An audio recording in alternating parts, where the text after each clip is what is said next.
parents et amis avec Gilles Parent.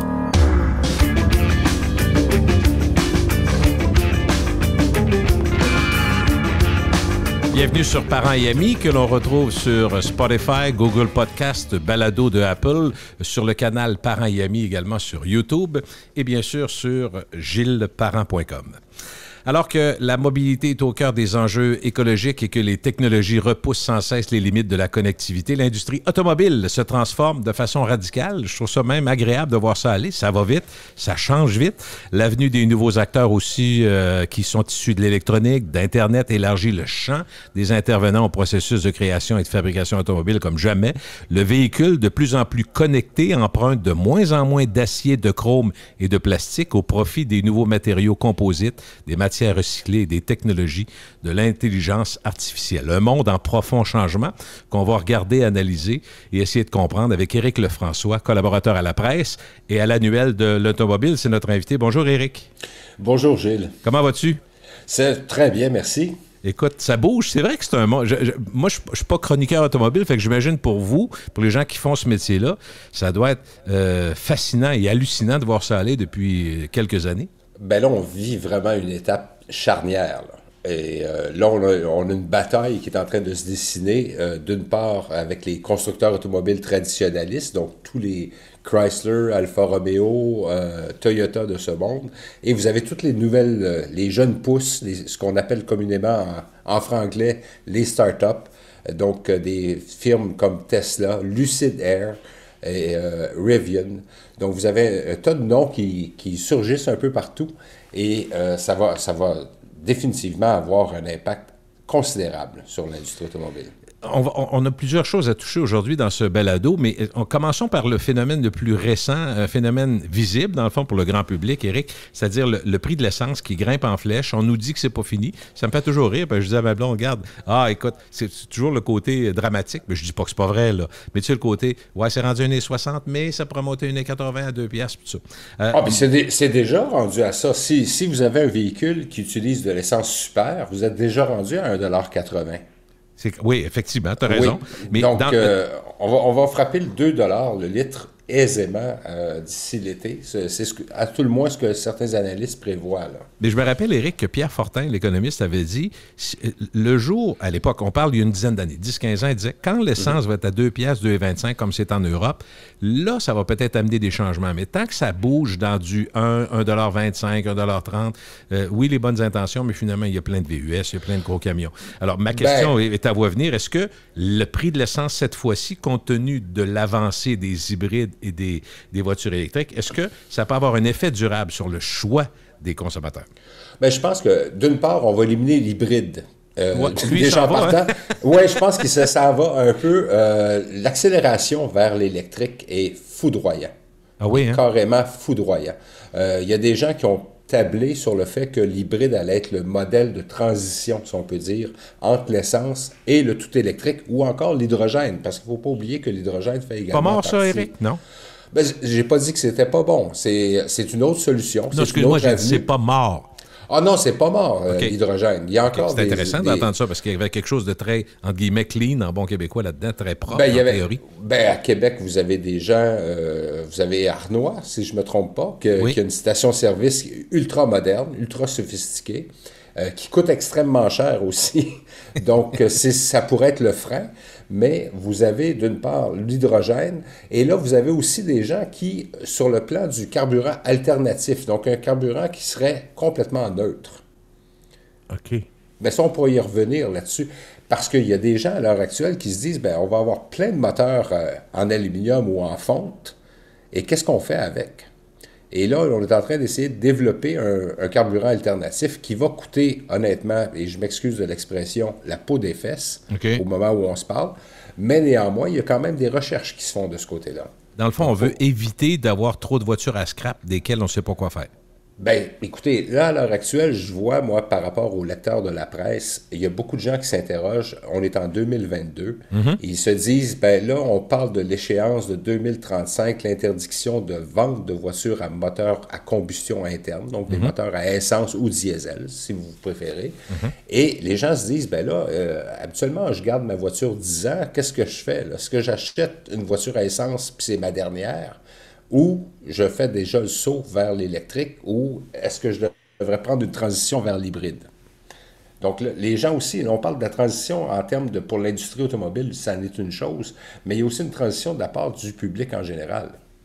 Est-ce que donc, si on est une famille, si on est un couple et qu'on regarde ça, est-ce que tu penses que le prix de l'essence, c'est un élément majeur sur notre décision ou si c'est une réflexion beaucoup plus large qui est peut-être déjà entamée pour bien du monde? Ah non, je pense que les gens sont très conscients qu'à l'heure actuelle, on s'en va réellement vers la transition électrique. Ça, je pense que c'est très clair dans l'esprit des gens. La question, c'était de savoir à quelle vitesse cette transition-là allait se faire. Et c'est également la question que l'industrie automobile s'est posée pendant un certain nombre d'années. Vous avez eu des entreprises, des firmes automobiles, et je vais nommer notamment Toyota, qui a investi énormément dans le dispositif hybride et qui, aujourd'hui, pensait pouvoir faire une transition et surfer, si on peut dire, sur la vague de la transition. Et là, ils s'aperçoivent que, soudainement, la vague ne sera peut-être pas aussi longue et aussi prolongée qu'on le pensait au départ. OK. Donc, est-ce que, tu sais, d'une part, la question, si je prends moi comme consommateur, au départ, ce que je me disais, les premières interrogations quand l'électrique est arrivé, d'abord, c'est pour moi, première chose. Deuxièmement, est-ce que la subvention va continuer parce qu'on subventionne, les prix étaient plus élevés? Est-ce que pour nous hivers québécois, c'est des questions de base que tout le monde avait là. Mais est-ce qu'on a éliminé ça? Est-ce qu'on a rendu ailleurs? L'autonomie, puis tout ça, est-ce qu'on parle d'un autre discours dans l'électrique? Est-ce qu'on a assez progressé pour que ces questions-là ne soient plus celles qui viennent nous hanter? Ben, d'une part, écoutez, il y a plusieurs, Gilles, dans votre... il y a plusieurs questions. Mais prenons le temps. D'une part, en ce qui a trait à l'autonomie, ça demeure encore un sujet d'anxiété pour certains automobilistes, mais je pense qu'on a franchi ce qu'on pourrait appeler la ligne bleue dans le camp adverse. À l'heure actuelle, le 300 km est aisément atteint aujourd'hui, et on parle de plus en plus de 400. Donc, si on fait le compte, l'anxiété a beaucoup diminué de ce côté-là, de la part des consommateurs. Mais ça emmène des voitures qui sont forcément plus lourdes. C'est des plus grosses batteries, donc sont plus lourdes. Et ils sont plus lourdes, donc sont aussi, parce qu'ils sont des plus grandes batteries, sont plus longues à recharger. Donc il faut avoir un système de bornes qui est suffisamment performant pour recharger ces batteries-là dans un laps de temps relativement rapide, là. On est habitué, en ce moment, il y a tellement de choses qui se produisent dans l'esprit des consommateurs à l'heure actuelle. Si vous allez faire le plein d'essence, habituellement, ça va vous prendre quoi? 2 minutes, 3 minutes? Ouais, peut-être. Peut-être. Là, aujourd'hui, on voit l'industrie automobile est en train de développer, par exemple, des écrans d'infodivertissement où vous allez avoir pratiquement un ciné-parc dans votre voiture alors que vous attendez la recharge. Mais ça, là, ça va faire un temps. Les gens vont exiger de plus en plus d'avoir une rapidité de ce côté-là. Donc, vous allez avoir des développements technologiques qui vont survenir sur cet aspect-là également. Éric, qu'est-ce qui va faire que ça va aller plus vite? De meilleures piles qui se rechargent plus vite ou un système qui recharge plus vite de meilleures piles? Ben, en fait, là, ce qu'on parle actuellement, c'est beaucoup de la batterie sèche. Donc, c'est un nouveau procédé chimique qui fait que, d'une part, la batterie va être beaucoup moins lourde et va avoir une densité énergétique beaucoup plus grande. Mais on n'est pas encore arrivé là. Là, on parle d'un échéancier. Là, écoutez, c'est selon à qui vous parlez, on va vous dire qu'en 2025 et 2030, il devrait y avoir une percée du côté de la batterie sèche. Si c'est le cas, merveilleux. À ce moment-là, vous allez avoir des batteries beaucoup plus compactes, plus faciles probablement et plus rapides à recharger. Et ça va être le développement technologique qui va arriver en ligne de compte. À l'heure actuelle, même si la technologie des véhicules électriques est passablement intéressante, il ne faut pas oublier que c'est quand même un type d'énergie qui est en profonde mutation également, là. Oui, effectivement. Vous voyez des changements à tout bout de champ. Là, vous avez une augmentation du nombre d'autonomies. On réussit, grâce à des logiciels, à augmenter justement, pas la densité de la batterie, mais à tout le moins l'autonomie de la batterie. Donc, il y a beaucoup de recherches qui se font de ce côté-là et c'est en pleine évolution. Et l'exemple que je donne souvent à des gens, c'est un peu lorsque vous recevez un dépliant publicitaire à la maison et vous dites, OK, c'est parfait, j'achète mon ordinateur portatif ou mon ordinateur de maison. Et là, vous revenez à la maison, tout fier de l'avoir acheté. Et là, vous vous apercevez que finalement, vous avez une technologie un peu obsolète. OK. Parce que vous avez un autre dépliant publicitaire qui vous vend justement les mérites d'un ordinateur encore plus puissant, puis probablement vendu au même prix. Mais compte tenu du développement rapide de la technologie, de la science, Éric, on pourrait-tu se faire surprendre, mettons? Je lance n'importe quoi, puis ça va amener un élément de discussion. Pourrais-tu se faire surprendre puis apprendre un peu inspiré du hybride, mais de façon beaucoup plus efficace, un jour, les voitures électriques se rechargeraient d'elles-mêmes, soit d'une part avec l'aide du solaire ou encore par le roulement. Je lance n'importe quoi, mais je me dis, est-ce qu'on peut être encore surpris ou ça va toujours être du branchement jusqu'à la fin de nos jours, mettons? Ah, j'ai l'impression que ça va être encore du branchement pendant un certain nombre de temps, mais sauf que encore là, vous avez des plaques à induction. Ah, OK. Comme on voit, par exemple, à bord de certains véhicules d'aujourd'hui, où vous déposez votre téléphone portable sur une plaque, il se charge par lui-même.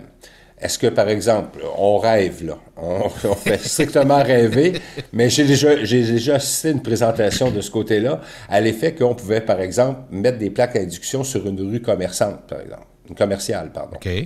Et à ce moment-là, les gens ne font que se garer, et à ce moment-là, la plaque émet et transfère l'énergie au véhicule. C'est pas impensable. C'est pas impensable. Non, c'est pas impensable, mais à quel coût? Oui, effectivement. C'est à quel coût? Mais oui, le coût, ça, c'est un autre sujet. On pourrait prendre une heure sur le coût parce que quand on se met à parler du coût, on se dit tous, et mon Dieu, ça prend des subventions, ça coûte cher. Mais quand on se met à analyser ce que l'on dépense pour faire venir de l'essence puis remplir nos voitures, on se donne un certain jeu pareil. Il faut juste faire la balance. Parce que si on ne prend pas ça en compte, on va toujours trouver ça trop cher. Je ne sais pas si tu es d'accord.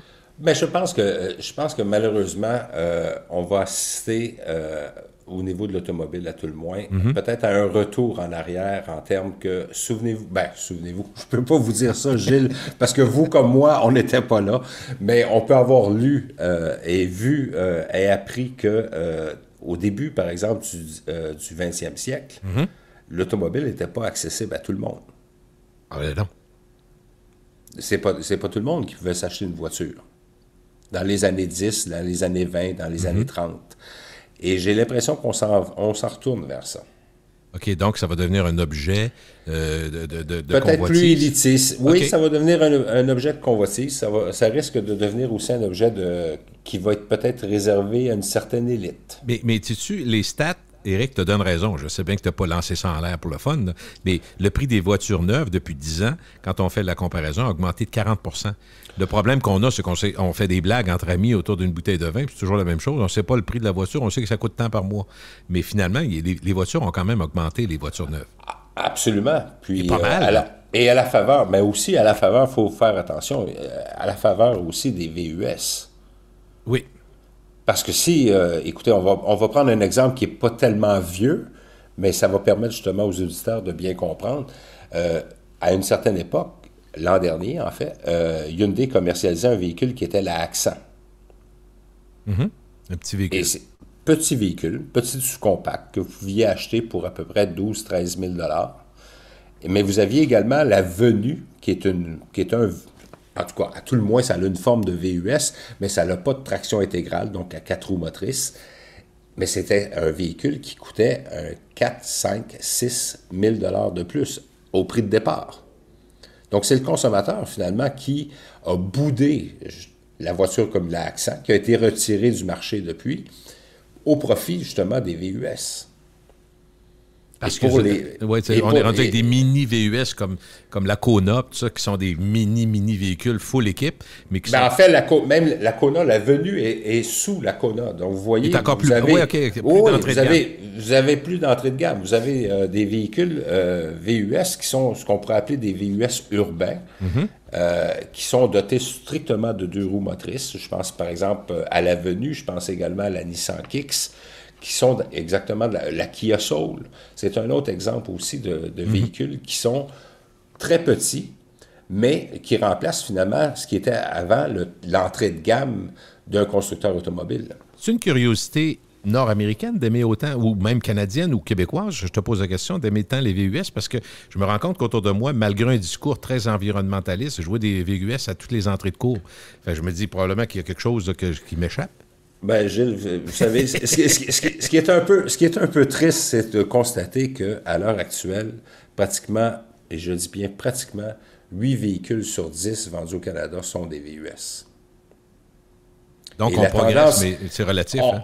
Ben oui, mais on parle, je sais que Google a sorti une nouvelle à un certain moment donné en disant oui, il va y avoir le retour de la berline de l'automobile en général, mais j'ai pas l'impression que ça va revenir demain matin, là.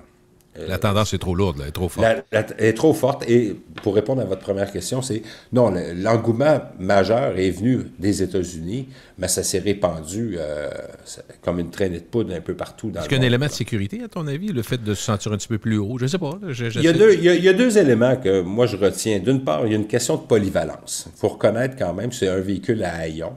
Mm-hmm. Et à ce moment-là, vous avez une polyvalence accrue lorsque, par exemple, vous devez déplacer, disons, un meuble quelconque, ce que vous ne pouvez pas embarquer dans une berline. C'est pratique, entre guillemets, là. C'est ça, exactement. Et là, si je reviens à votre question initiale, à savoir, bien, les voitures coûtent de plus en plus cher, bien, les gens n'ont peut-être pas les moyens ou à tout le moins l'envie de dépenser, parce que c'est pas un investissement, c'est une dépense, l'automobile. Ben oui. Et ils n'ont pas l'intention d'avoir 2 ou 3 véhicules à la maison, donc ils vont en acheter un qui va être un peu le couteau suisse, si on peut dire, de la famille, et c'est un véhicule qui va se prêter à plusieurs usages. OK, donc un petit peu de tout, très pratique. Donc ça, c'est le premier élément. Oui. Le deuxième élément, il y a aussi la question, vous le soulignez tout à l'heure, c'était la position de conduite élevée. Il ne faut pas oublier non plus qu'il y a de moins en moins de jeunes qui prennent des permis de conduire, là, qui rêvent d'évasion, de liberté. Moi, j'ai un gars de 18 ans, puis c'est loin d'être son rêve, ça l'emmerde. Le changement d'huile, il faut que je l'appelle. Tu fais ton changement d'huile? Vraiment, il n'y a aucun intérêt, alors que moi, mon premier grand rêve, c'était d'être autonome et libre avec ma voiture. Bon, on a vécu ça, notre génération. Là. C'est ça, mais sauf qu'aujourd'hui, c'est plus ça. L'évasion se fait plus de la même manière. Donc, par conséquent, vous vous retrouvez avec une clientèle qui est de plus en plus âgée. Et cette clientèle de plus en plus âgée devient de moins en moins mobile. Puis un char qui est bas, c'est dur à débarquer. Ma belle-mère me dit ça. Elle n'a pas de bon sens, je ne suis pas capable de débarquer du char. Je disais, elle a changé de char pour ça, elle. Ah oui, mais il y a des gens qui le font. Ça, c'est clair. Donc, ça, c'est un autre élément. Il y a aussi la question du voisin gonflable. Ah ben oui. Vous voulez être aussi haut que l'autre. Parce que lorsque vous avez une berline, vous devez pratiquement conduire avec un périscope aujourd'hui. Vous avez des VUS qui vous ceinturent de partout. Vous ne voyez pas ce qui se passe devant. Donc, vous dites, bien, à ce moment-là, je vais avoir une voiture aussi haute et à ce moment-là, je vais voir plus clair. Ce qui est curieux, Éric, parce que je parlais de statistiques tantôt du fait que des voitures ont augmenté de prix, donc c'est quand même un élément de valeur. Puis cet élément-là, je suis d'accord avec toi, c'est probablement que ça va continuer. Mais en même temps, il y a une statistique canadienne qui m'a renversé, c'est que 83% des Canadiens possèdent ou louent une voiture. Ça, c'est la stat canadienne. Mais ce qu'on se rend compte, c'est que l'utilisation, c'est à peu près 5% par année en termes d'heures et d'utilisation. Fait que finalement, elle est souvent dans le cours, c'est ça qu'on veut dire. Bien, c'est sûr que la pandémie a certainement contribué à ça, mais en même temps, il y a une même variable de cette stat-là dit que les gens ne peuvent pas se passer de la voiture. Côté pratique, la fameuse liberté, c'est encore vrai. Donc, on ne l'utilise pas beaucoup, on la veut moderne et actuelle, puis on ne veut pas s'en passer, mais on ne prend pas tant que ça. Fait il y a une dichotomie là-dedans. Bien, absolument, mais encore là, c'est une question un peu égoïste, mais c'est aussi de la liberté individuelle, c'est la mobilité individuelle. Oui. On peut comprendre par la pandémie qu'il y a des gens qui veulent justement éviter les transports en commun pour les raisons qu'on connaît. Sanitaire, mais oui. Ça a toujours été et ça va demeurer pour un certain temps encore. Donc, d'une part. Et d'autre part, ben oui, effectivement, il y a des gens qui... Moi, écoutez, il y a des gens parfois qui m'écrivent à la presse et qui me disent ben, je voudrais m'acheter, par exemple, une grande camionnette. Et je leur dis, ben OK, d'accord, et vous avez besoin de quoi? Ben en fait, c'est parce que faut que je mette mon bateau à l'eau au printemps et je vais la ressortir à l'automne. Mais là, j'ai dit, vous allez traîner une camionnette à l'année pour sortir et rentrer votre bateau. Ils ont dit oui. Mais voyez-vous, c'est là qu'il faut changer justement les mentalités de la mobilité. C'est possible d'aller louer une camionnette aujourd'hui, Oui, mettre votre bateau à l'eau et l'en louer une à l'automne et sortir votre bateau de l'eau. Vous n'avez pas besoin d'avoir un VUS à l'année, là. Mais là, on pourra en parler longtemps, mais il y a quelque chose qui est tout à fait, je dirais, impensable, mais il y a quelque chose d'émotif lié à l'auto. Des fois, tu te dis, j'en ai envie, mais finalement, je n'ai pas besoin. Fait que c'est beaucoup lié à l'auto. T'es au garage, puis finalement, c'est cette voiture-là. Tu tombes dans l'œil d'une couleur, tout ça. Fait qu'il y a beaucoup d'impondérables liés à l'achat de voiture. Mais peut-être ce qui pourrait changer, Gilles, vous savez, c'est avec la pandémie et aussi, puis j'imagine qu'on va y venir, la question de la pénurie de microprocesseurs. Ben oui. Là, en ce moment, vous passez devant certains concessionnaires automobiles et hier soir encore, je voyais un concessionnaire automobile dans la grande région de Montréal qui avait une grande banderole en annonçant « Nouvel arrivage bientôt ». OK. La cour est vide. Ils ont pas de produits à vous vendre. Là, en ce moment, c'est sur commande. Et ça peut peut-être inciter des consommateurs peut-être à avoir le temps d'y repenser à 2 fois avant de transiger, puis de dire, est-ce que j'ai vraiment besoin d'avoir un véhicule à temps plein? Sans être, oui, effectivement, sans être machiavélique, moi, je me dis, il y a cette situation-là que moi, j'ai pas vue depuis très longtemps. J'ai vécu, parce que j'ai 60 ans, 61, j'ai vécu l'après-crise du pétrole des années 70, les garages qui sont tombés comme des mouches, parce que là, écoute, ça coûtait trop cher, puis j'ai vécu aussi les années 80 où ça coûtait 21 pour acheter une voiture neuve d'intérêt, fait que c'était complètement débile, puis il fallait l'aide de papa pour avoir la première voiture, ça a été mon cas à moi. Mais en même temps, je me dis, la pandémie a amené d'autres choses, un changement inattendu, en tout cas à mes yeux, peut-être pas pour toi, Éric, dans le comportement des consommateurs. Plusieurs forcés de le faire se sont mis à magasiner en ligne leur voiture. Puis on dit qu'aux États-Unis, on est passé de 2 à 4 d'achats en ligne à près de 30 en dedans d'un an. Et ce que les experts disent, c'est qu'il y en a qui vont garder cette habitude-là, comme bien d'autres habitudes de magasiner. Est-ce que tu es du même avis? Est-ce que tu penses que ça va changer? Puis, vois-tu, c'est ce qui est très drôle, c'est qu'on veut magasiner en ligne, puis on est en train de dire que les concessionnaires n'ont plus d'auto. Puis moi, je me dis, dans un avenir, peut-être de 5-10 ans, il y a peut-être des concessionnaires qui vont être obligés de fermer parce qu'il va y avoir un commerce en ligne fort. Tu vois-tu, il y a quelque chose qui comme se joint dans l'idée. Mais est-ce qu'ils vont fermer? Honnêtement, je ne crois pas. Okay. Je crois par contre qu'ils vont devoir se réinventer par contre. OK. Ça, c'est une chose. Ou ce qui est du commerce en ligne, on l'a vu un peu avec, ne serait-ce qu'avec Tesla, on le voit avec Polestar, qui est une autre jeune pousse qui, dans le domaine électrique, qui est une co-entreprise entre la chinoise Geely et le suédois Volvo. C'est des achats en ligne. Genesis, qui est la filiale de luxe, on peut dire, de Hyundai. Oui. Exactement. Et ça aussi, c'est des achats en ligne. Donc là, de plus en plus, les gens... Mais il y a encore les gens ont remarqué que c'est toutes les marques que je viens de nommer là, ils ont des espaces. Oui. Où les gens peuvent toucher la carrosserie, parce qu'il y a encore un besoin. S'asseoir dedans et sentir. Exactement. Mais c'est pas un achat qui se fait à la légère. J'avoue. Mais chez nous, ça a été souvent, malheureusement, à la légère. Et peut-être que c'est ce qui va changer comme comportement au niveau des consommateurs. Si vous allez en Europe, par exemple, ils n'ont pas des méga concessionnaires comme on a en Amérique. Vous ne pouvez pas arriver puis débarquer dans la cour d'un concessionnaire puis dire je pense que je vais prendre la bleue qui est au fond. Et souvent, d'ailleurs, Éric, juste pour ajouter à ce que tu dis, souvent, les concessionnaires sont en plein cœur d'un petit village. Fait que tu dis, voyons, ils mettent tous les autos. Ils en mettent 3-4.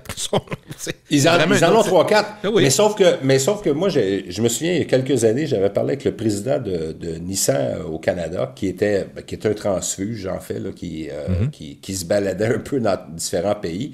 Et lui, ce qui l'avait frappé en Amérique du Nord, lorsqu'il est arrivé au Canada, c'est de voir que les gens disaient, ils achètent une voiture le mercredi, ils veulent l'avoir le vendredi. Puis il dit, on livre la voiture. Parfois, c'est peut-être pas exactement la voiture que le consommateur veut, mais la personne se dit, mais non, mon beau-frère veut voir la voiture, j'en ai besoin le vendredi. Alors que lui, étant européen, un des anciens présidents de Nissan Canada, Lui me disait, ben en Europe, c'est complètement différent. On voit la voiture, oui, parce qu'ils peuvent en avoir une dans la salle d'exposition, mais excusez l'anglicisme, mais c'est un happening. Oui. Les gens débarquent en famille, ils commandent la voiture, commandent la couleur, commandent les options, et le concessionnaire va leur serrer la main et leur dire, écoutez, très bien, on se revoit dans 3 mois. Et là, il y a une période d'attente, un peu comme des enfants pour Noël. Et là, on vous appelle, puis on vous dit, bien, la voiture est là, elle est arrivée, puis elle est exactement ce que vous aviez commandé. Alors qu'ici, on a toujours eu, justement, la liberté de choix de débarquer chez un concessionnaire puis de dire, bien, je vais prendre la bleue, la rouge, la noire, peu importe. Est-ce que tu penses, Éric, que inévitablement, l'après-pandémie va nous ramener des concessionnaires avec des débordements de voitures, 500 voitures pareilles, 800, ou s'il va y avoir un héritage ou un apprentissage de ce qui vient de se passer? Il y a peut-être des concessionnaires qui vont dire, moi, soutenir 7 millions d'autos d'encours, ça me fatiguait. 4 millions, ça fera bien. Mais il ne faut pas oublier non plus que les concessionnaires, lorsqu'ils se font livrer les véhicules, ils payent, hein? Ils les payent. Oh, c'est pas en consignation par le constructeur automobile qui dit je vous en envoie 50 puis vous me payez quand vous les vendez, ben non. Exactement, non, ça fonctionne pas comme ça. Donc eux sont obligés de financer ça et par conséquent, c'est très coûteux, c'est très lourd pour eux. Et la semaine dernière, justement, là, j'avais une entrevue avec le président de Honda Canada qui disait que étonnamment, malgré l'absence d'inventaire, les taux de satisfaction de la clientèle n'ont jamais été aussi élevés. Ah bon? Parce que les concessionnaires ont davantage le temps de s'occuper de vous. Et les gens ont tendance à dire, ben finalement, je suis comme pas un numéro. On a pris le temps de m'écouter. On me dit, moi, je voulais avoir une voiture rouge, par exemple. Ben, c'est une rouge que je vais avoir. Et probablement que ça calme les attentes et c'est probablement une bonne chose. Qu'est-ce qui est en train d'arriver? On va peut-être apprendre de ça, effectivement. Oui, absolument. Dans l'industrie. Avant d'arriver aux composantes, les puces, puis ça, puis les manquements d'approvisionnement, je veux qu'on parle 2 secondes. Probablement que c'est un corollaire, mais je veux que tu m'en parles de la montée en flèche de la valeur des véhicules usagés. Est-ce que c'est quelque chose de circonstanciel, temporaire, à ton avis? Est-ce que c'est uniquement catalysé par la rareté? Ben, c'est la rareté, d'une part. Okay. D'autre part, au Québec, moi, j'ai parlé avec des gens qui travaillent justement dans ce domaine et ils me disent, ben, c'est peut-être un peu le retour du pendule parce que apparemment qu'au Québec, on était moins cher qu'ailleurs au Canada, ce que j'ai encore un peu de doute à croire. Mais c'est sûr qu'il y a la rareté, ça c'est une chose. Et d'autre part, les prix, oui, ont effectivement explosé dans certains cas parce que vous avez eu... les gens ne pouvaient pas avoir une voiture neuve, donc ils se sont dit, je vais avoir une occasion récente, et ainsi de suite. Et là, les prix, il y avait une demande. La demande est là, et l'offre est peut-être pas aussi intéressante dans tous les cas. Et ça, j'ouvrirai une parenthèse de ce côté-là, c'est que les gens se doivent absolument de redoubler de précautions à l'achat d'un véhicule d'occasion aujourd'hui. Pourquoi? Parce que autrefois, vous pouviez arriver puis dire, ben, j'aimerais ça savoir à qui a appartenu le véhicule auparavant. Mm-hmm. Alors, ils vont me dire, ben, c'est Gilles Parent qui avait la voiture, donc est-ce que je peux avoir le numéro de M. Parent? On me refilait, on va se parler, puis là, vous allez me dire à ce moment-là, oui, ben, fuyez un peu de l'huile, puis des choses comme ça. Aujourd'hui, ils ne savent pas ce qu'ils vendent. Ça peut venir d'à peu près n'importe où, sans blague? Exactement. Une flotte de véhicules loués, ça se peut aussi, peut-être? Je sais pas. Vous avez, ça vient d'à peu près n'importe où. Et vous regardez, allez sur les annonces classées, vous allez voir les gens qui vendent les véhicules. La question primordiale à poser, c'est oui, est-ce que vous êtes propriétaire et oui, depuis combien de temps? Parce qu'il y a beaucoup de gens aussi qui sont des commerçants qui entre guillemets, se déguisent en particulier. Donc, donc ça aussi, il y a un paquet de choses, vraiment, c'est de redoubler de prudence. Il y a tellement d'outils qui sont disponibles auprès des consommateurs, que ce soit le RDPRM. On s'assure de la provenance de la voiture ou du numéro de série. C'est quoi le RDPRM, grosso? Savoir s'il y a un lien financier sur le véhicule. OK. Aussi de vous informer auprès du concessionnaire, essayer d'obtenir le maximum d'informations et de ne pas se limiter strictement à ce qu'on appelle le Carfax, que tout le monde essaie de vous vendre ou à tout le moins de vous montrer. Ça, ils vont vous dire, ben la voiture n'a jamais eu d'accident. Oui, mais si jamais, par exemple, pour une raison ou pour une autre, l'ancien propriétaire a eu une collision puis a dit, ben moi, je veux vraiment pas que ça passe sur mes assurances, vous n'allez pas le retrouver sur le Carfax. OK, ouais. Ça ne sera pas dessus. Donc, prenez pas ça comme une parole divine, d'évangile, effectivement. C'est pas le cas. Est-ce que, le dernier point sur l'usager, est-ce que ça peut être aussi un effet du prix élevé des neufs? Des gens qui ont dit, non, c'est bien trop cher un neuf, on va le chercher un petit usager à 20-25 000 km, puis ça va faire le travail. Oui, mais ça aussi... Ça existait avant, là, je suis pas en train de dire... Ça existait avant. Oui. Non. Mais sauf que les prix des véhicules d'occasion, ça risque de se stabiliser, je dirais, à peu près vers l'automne. OK. Au même titre qu'à la fin de l'été, peut-être au début de l'automne, au niveau justement de l'arrivage, ou à tout le moins des inventaires de concessionnaires devraient, en théorie, retrouver, si on peut dire, une part normale. La question qu'on se pose, en tout cas que je me pose, puis je la pose, est-ce que la pénurie des composants, des puces, des matières premières affecte encore les ventes? Puis est-ce qu'on peut croire à 100% que c'est un effet de la pandémie? Moi, je suis rendu qu'on paranoïe un peu sur toutes les nouvelles. Non, mais la question des microprocesseurs, c'est que de façon très simpliste, là, parce que c'est sûr qu'il y a des ramifications qui sont beaucoup plus complexes à travers tout ça. Lorsque la pandémie a éclaté, l'industrie automobile s'est dit « Oh, attention, on est peut-être mieux de ne pas trop produire de véhicules parce que personne ne savait exactement dans quoi on s'embarquait. » OK. Et à ce moment-là, vous avez eu des gens qui sont... Bon, avec la pandémie, les gens voulaient avoir un ordinateur portable parce qu'ils travaillaient à la maison, ils voulaient avoir ci, ils voulaient avoir ça. Et certaines autres industries sont arrivées et ont dit « Ben écoutez, l'industrie automobile ne prend pas autant de microprocesseurs, nous, on va vous en prendre. » OK. Pour 56 millions d'affaires. Et là, c'est là que l'industrie automobile s'est fait prendre un peu à son propre jeu. Ils n'ont pas anticipé justement qu'il allait avoir vraiment une recrudescence au niveau des ventes aussi rapide et que ça n'allait pas interrompre de façon aussi longue que ce qu'il y avait prévu au départ. Okay.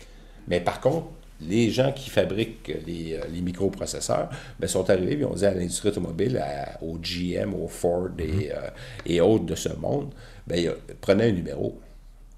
Là, on doit servir Samsung, on doit servir LG, on doit servir Apple, et c'est des clients. Et eux aussi veulent avoir des microprocesseurs. Fait que la pénurie est réelle. Là, non, la pénurie est parfaitement réelle. Et les voitures... Sauf que l'avantage de cette pénurie-là, c'est que d'une part, il y en a qui ont réagi en se disant, là, on va faire des consortiums pour créer des nouvelles usines pour faire des microprocesseurs. Et il y en a d'autres, par contre, qui ont pris le problème d'une autre façon, qui se sont dit, est-ce qu'on a besoin d'autant de microprocesseurs? Est-ce qu'on ne pourrait pas avoir une solution, si on peut dire, autre? Et il y en a qui ont trouvé des solutions autres. On pense par exemple à Tesla, qui utilise d'autres types de procédés. Et vous avez des gens comme Mercedes-Benz qui là se disent, là, je pense qu'on peut faire quelque chose d'autre que d'attendre strictement après notre fournisseur de microprocesseurs. Ils n'ont pas aimé la dépendance qu'ils ont là. Ils ont dit, faut travailler autrement. Il faut travailler autrement. Donc c'est ça la pénurie a emmené ça aussi. J'ai une question sur on va parler beaucoup lié à ça des voitures électriques parce que c'est l'avenir, puis c'est passionnant aussi. Mais prenons un exemple bien simple, parce que moi, ce que je vois beaucoup, c'est des compagnies, prenons Ford, l'exemple de Ford, ils ont des modèles connus, des modèles phares, c'est le cas de le dire. Oui. Et moi, ma question était, est-ce que présentement, pour la compagnie Ford, faire un F-150 à essence, peu importe le modèle, et faire un F-150 V ou électrique, il me semble que ça doit être une évidence que présentement, c'est encore beaucoup plus cher faire une voiture électrique. Est-ce que je me trompe? Non, vous ne vous trompez pas du tout. Ça coûte beaucoup plus cher. Effectivement, ça coûte beaucoup plus cher, mais sauf qu'au même titre... ils n'ont pas le choix, c'est ça, je comprends. Ils n'ont pas le choix. Mais si on recule, prenons un autre exemple, la hybride. Lorsque Toyota est arrivé avec l'hybride, ils l'ont développé, là. Ils ont vraiment développé ce secteur-là. Et encore aujourd'hui, ils le développent encore très fortement. Mais il faut qu'ils rentabilisent cet investissement-là. Ouais. Et là, aujourd'hui, ils sont devenus des chefs de file en termes de hybride, alors que là, on est en train de basculer carrément dans l'électrique. Est-ce qu'ils sont tiraillés, à ton avis, sur le fait qu'ils ont beaucoup investi dans l'hybride, puis les voient... Ils sont pas fous à temps plein. Ah oui, non. Ils sont obligés de prendre le virage, c'est trop important. Ils doivent être en train de virer aussi. Oui, ben disons qu'ils ont résisté longtemps. Oui, c'est vrai. Mais il faut savoir aussi qu'au Japon, la dynamique est complètement différente de ce qu'on peut retrouver, par exemple, en Europe ou encore en Amérique du Nord. La question, par exemple, de l'hydrogène, la question de l'hybride est encore très présente en Asie. En Asie, parlons du Japon, là, en fait, Okay. parce que la Chine est vraiment tournée vers l'électrique, mais ils sont très tournés là-dessus. Mais on a senti une forme de résistance de la part de Toyota pendant longtemps, de dire, ben, la voiture électrique, on n'est pas tellement sûr, il y a tellement de développements qui sont en train d'avoir lieu. Et là, par le fait même, on ajoutait au discours, ben, on a également des voitures hybrides déjà qui consomment très peu. Mais ils consomment très peu, mais ils consomment encore. OK. Et je pense que c'est ce discours-là qui ne tient plus là, aujourd'hui. Là. Les gens se disent, il faut cesser justement notre dépendance vis-à-vis le pétrole. OK. Dis-moi, Éric, est-ce que, parlons de plaisir de conduite ou de plaisir d'avoir une voiture, ça fait souvent partie des éléments. Ah, j'aime ça, le plaisir de conduire. Mais outre les avantages pour l'environnement, si on parle des véhicules électriques, est-ce qu'on peut parler de l'électrique au point de vue du plaisir de conduite, de la performance, de la fiabilité, de la valeur de revente? Tout ça, est-ce que c'est réglé? Ben, c'est réglé. Ça dépend sur quel angle qu'on le regarde. Si par exemple, l'agrément de conduite, moi, je dirais que c'est pas encore l'agrément de conduite qu'on retrouve avec un véhicule à essence. Okay. Personnellement, là, en tant qu'essayeur, je vous dirais que c'est pas la même chose. Il faut faire appel à beaucoup de technologies pour essayer de recréer cet agrément de conduite-là. Mais il ne faut pas oublier non plus que l'agrément de conduite s'est déplacé, là. Le spectre, les gens de notre âge, en fait, l'agrément de conduite, c'était quelque chose en termes de tenue de route, de pouvoir, par exemple, négocier des parcours sinueux et ainsi de suite. Là, on parle d'une voiture une voiture ordinaire, là, électrique, qui pèse à peu près le poids d'une Rolls-Royce Cullinan. À cause des piles? Des piles. Les piles sont extrêmement lourdes. Et là, si vous n'avez pas de suspension pneumatique, ou vous n'avez pas 4 roues directrices, ça fait en sorte que les véhicules sont beaucoup moins intéressants à conduire. Mais attention, il faut replacer aussi dans le contexte que qu'est-ce que l'agrément de conduite? Oui. C'est ça qu'il faudrait définir. C'est la même chose pour tout le monde, c'est sûr que non. Non, ben écoutez, Gilles, vous comme moi, on est à peu près de la même génération. Souvenez-vous que nos oncles, en fait, disaient « la voiture porte bien ». Vous vous souvenez de celle-là, hein? Oui, ben oui. C'est pas parce qu'ils tenaient bien la route. C'est parce parce que les voitures étaient confortables. Un Caprice classique, ça faisait un job, là? Ça Exactement. portait bien. Ça portait bien. Mais on parlait pas d'agrément. Mais c'était l'agrément de conduite à cette époque-là. Nous, on a connu l'agrément de conduite avec des voitures un peu plus sportives. Mais quand BM est arrivé, puis Mercedes, il me semble que j'ai comme une impression que ça a été, pour plusieurs, une révolution. Oui, absolument. La conduite européenne, un peu plus directe, là, tout ça. Ben, si on se reporte, par exemple, souvenez-vous, dans les années 70, vous aviez notre Jacques Duval national qui, en fait, lui privilégiait justement les voitures qui avaient des tenues de route sensationnelles et puis les voitures qui tenaient la route et ainsi de suite.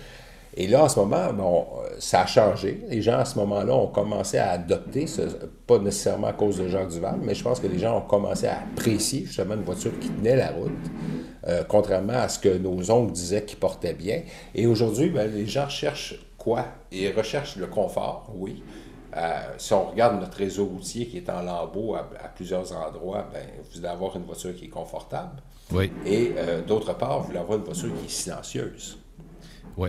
Et une voiture électrique, c'est drôlement silencieux. Est-ce qu'encore Tesla marque le pas? Est-ce que c'est encore l'exemple à atteindre? Ah oui, là, je pense que tous les constructeurs... C'est la référence? C'est la référence, oui. Okay. Absolument. C'est encore la référence. Puis, honnêtement, je veux dire, on peut ne pas aimer Tesla, là, si vous aimez ou vous n'aimez pas le fondateur et ainsi de suite, mais il faut quand même reconnaître une chose à Tesla, c'est qu'ils ont carrément métamorphosé l'industrie automobile. Ils ont à peu près tout réinventé, ce qu'on ne pensait pas qu'il était. Ça veut dire qu'ils ont vraiment brassé tous les grands qui étaient là depuis absolument. Absolument. C'est un réveil. Là. Okay. C'est un dur réveil, je vous dirais. Un très dur réveil. Un dur réveil parce qu'on le voit, en préambule, on en parlait, des jeunes pousses, là, ce qu'on appelle communément les start-up. Là, des compagnies, quelquefois, on se dit, ils sortent de où? Ouais. Ils sortent de nulle part. Au dernier CES, vous avez même une entreprise comme Sony, qu'on connaît très bien pour les PlayStation, qui se disent, ben, on est en train de regarder peut-être la possibilité de faire une voiture électrique. Vous allez à Taïwan, puis ça, on va les voir au Canada. Là on ne parle pas de science-fiction. Une compagnie comme VinFast, qui se spécialise, c'est un peu, écoutez, je vais essayer de vous le... sans leur porter à la tête, je vous dirais que c'est un peu le Hilton de Taïwan. OK. Et eux se sont dit, ben nous, on est spécialisé dans le service après-vente, on service à la clientèle, et puis finalement, on voit une opportunité à faire une voiture électrique. Donc, c'est ce qu'ils font. Et c'est ce qu'ils vont faire. Et vous allez voir, leurs produits vont être en vente à compter de cette année au Canada. J'ai une petite bulle au cerveau, puis je vais te la partager. Ouais. J'ai vu cette semaine dans un magazine que Harley-Davidson avait décidé de faire évidemment une moto électrique, un modèle de moto électrique, mais aussi pour le côté vintage, un genre de mobilette électrique, mais qui va être Harley. Donc avec. Fait que là, je me suis dit, OK, est-ce qu'on pourrait imaginer que comme il y a l'électrique, on parle des mobylettes, on parle des vélos électriques qui sont en croissance. On pourrait-tu penser qu'un Ford, éventuellement, ferait des vélos, des motos, toute la gamme électrique? Est-ce qu'on peut voir des changements qu'on ne peut pas anticiper maintenant? Ben, ils peuvent. Si on parle de certains constructeurs automobiles, Ford, à ma connaissance, non, mais à tout le moins, je peux vous dire que... BM joue dans la moto aussi? BM, ils font aussi des vélos électriques. Ils font des vélos de route, mais ils font aussi des vélos électriques. Parce qu'ils sont dans la moto et dans l'auto, puis ils sont très bons dans les deux. Là. Ouais, ils sont plus connus avec l'auto, évidemment. Honda, ça va être la même chose. Okay, Honda aussi va se lancer dans la moto électrique aussi. Donc, vous allez avoir... oui, c'est sûr et certain qu'ils vont élargir leur champ d'activité. Là. Ça, c'est clair. Je regardais une stat qui me faisait rire, mais en même temps, je me disais, OK, ça veut dire quelque chose aussi. En Norvège, janvier 2022, 19 véhicules sur 20 vendus ont été 100% électriques. Fait que c'est pas juste une curiosité. Là. Ça ne veut pas dire que ça va être de même partout. Mais si on a des phénomènes comme ça, on voit que la poussée des ventes électriques est condamnée à se poursuivre et rapidement. Oui, puis de toute façon, on l'a vu avec... la Norvège, ça date pas d'hier, qui sont vraiment les numéros précurseurs et en avance. Précurseurs et ça. Donc ça, là-dessus, il n'y a aucun problème. Mais on voit encore une fois que c'est une question de législation. La même chose, si vous ne poussez pas les gens à avoir un véhicule électrique à l'heure actuelle, ça peut devenir un peu plus complexe. Si vous regardez juste au Canada, vous avez des provinces canadiennes qui veulent absolument rien savoir de ça. Oui. C'est vrai. Puis regardez, juste l'Ontario, à un certain moment donné, offrait des rabais aux véhicules électriques. Ils ont été annulés, là. Parce que ça ne marchait pas, ou? Non, c'est une promesse électorale. Et honnêtement, là, je ne voudrais pas induire personne en erreur en disant quelque chose de faux, mais ça a été carrément éliminé. Alors que le Québec et la Colombie-Britannique sont quand même, si on peut dire, les fers de lance à l'échelle canadienne au niveau des véhicules électriques, et surtout le Québec. Et si on Québec est à l'avant-garde. Ouais, okay. Mais si demain matin, on élimine la fameuse subvention... c'est ça, mais c'est ma prochaine question. Si on l'enlève, est-ce que c'est aussi attrayant? Ben, si on regarde juste nos voisins à l'ouest, ça a été catastrophique. Oh, OK. Ça a été catastrophique. Ça a coupé. Ils ont arrêté le ailes. soutien, puis les ventes ont baissé d'autant. Ben, les ventes ont baissé parce qu'à l'époque où ils en offraient, c'était éligible au niveau des véhicules hybrides rechargeables et électriques. Et je sais que j'ai parlé avec certains concessionnaires automobiles qui ont racheté des inventaires de concessionnaires en Ontario parce qu'ils se disaient, ben, écoutez, on va rester prêt avec. Les gens n'étaient pas prêts à payer le prix réel, si on peut dire, sans les subventions. Est-ce qu'on peut présumer que si on arrêtait les subventions au Québec, il arriverait la même chose? Ou si tu dis on est un peu plus avancé? Bon, on est plus avancé, oui, parce qu'on n'a quand même pas atteint là, le niveau critique. Là. Donc, je pense qu'inévitablement, puis surtout, on est dans une année électorale. Ouais. Je vois très mal que le gouvernement enlève ça cette année, à tout le moins. Mais par contre, on doit quand même ouvrir une fenêtre que ça ne sera pas éternel.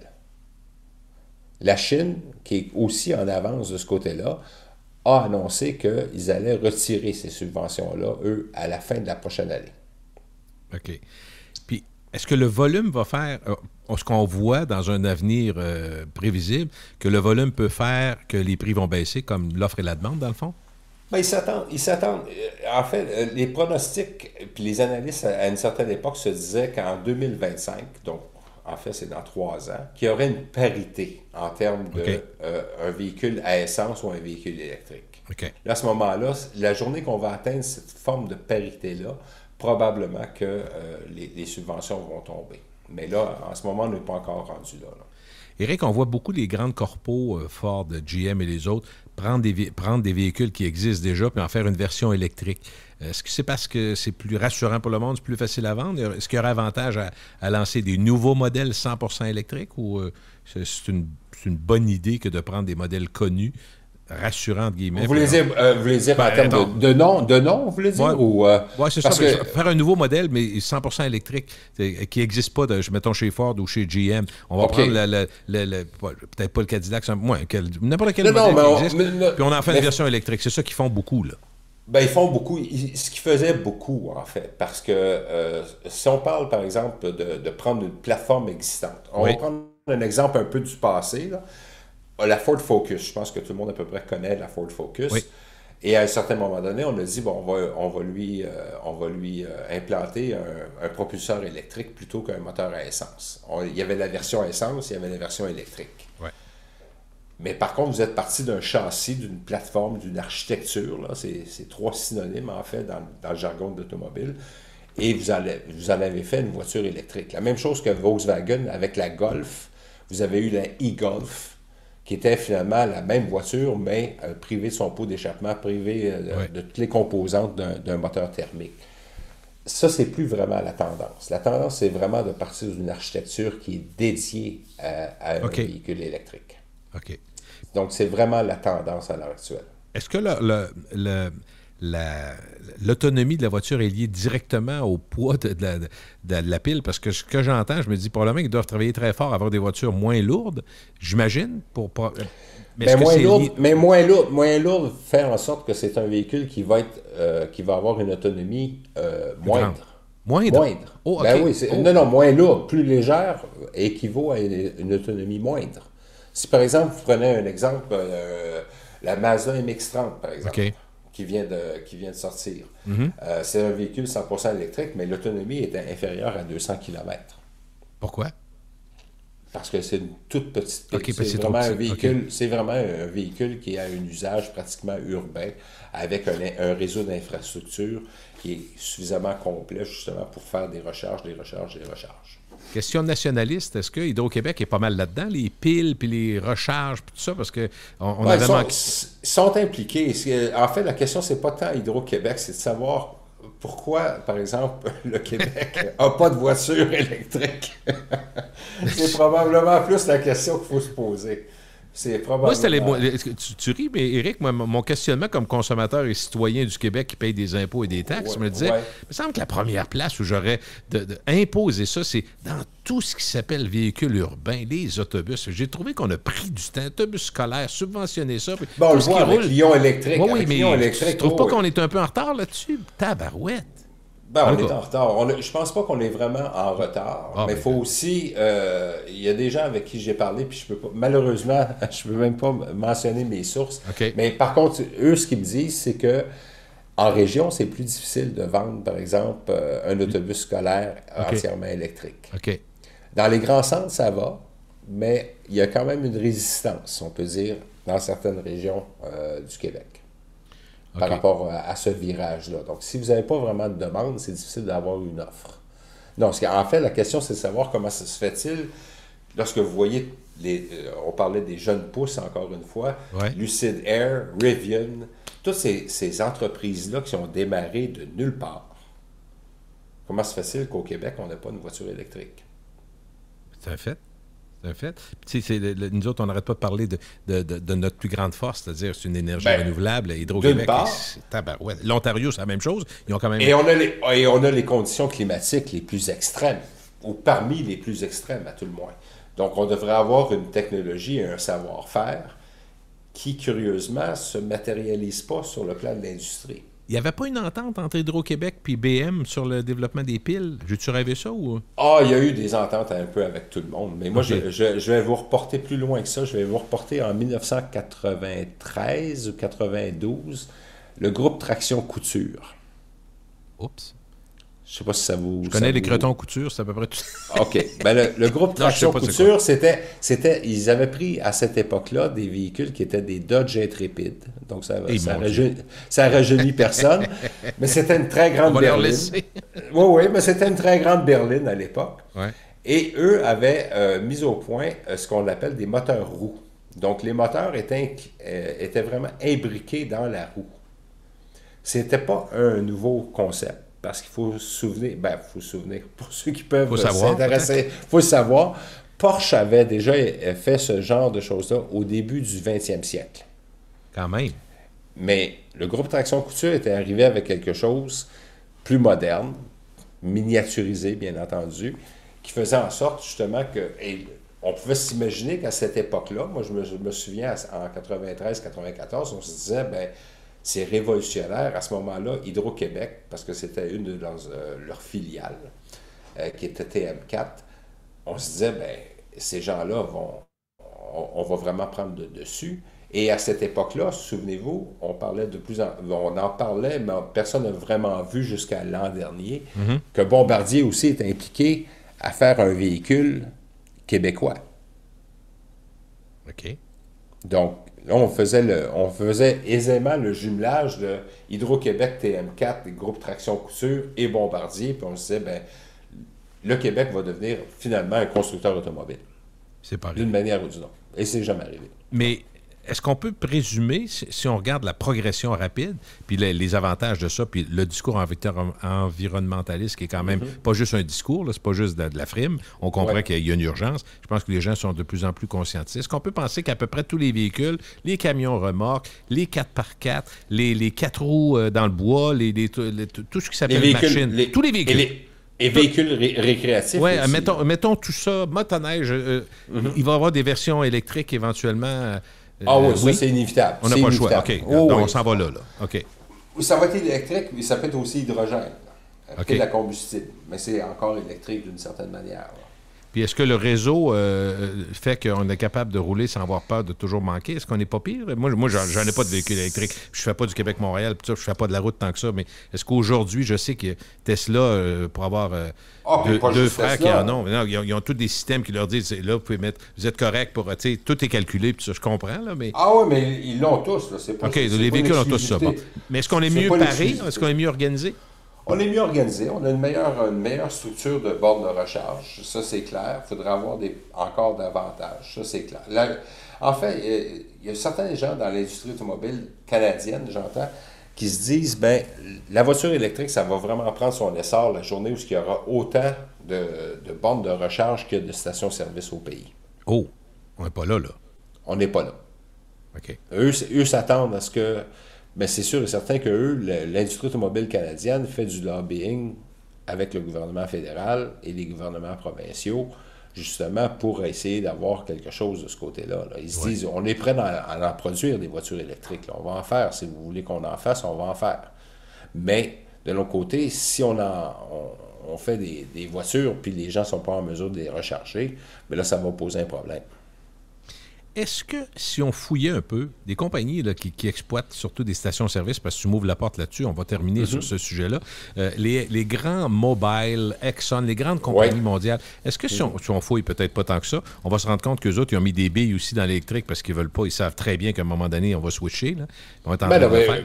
Le meilleur exemple, regardez, puis c'est pas parce qu'on veut faire une publicité pour une pétrolière plutôt qu'une autre, mais vous avez par exemple des bornes de recharge ultra rapides chez Petro-Canada actuellement. OK. Donc, ça se fait, effectivement. C'est une autre ligne d'affaires, dans le fond. Ils n'ont pas le choix il faut qu'ils embarquent là-dedans. Là.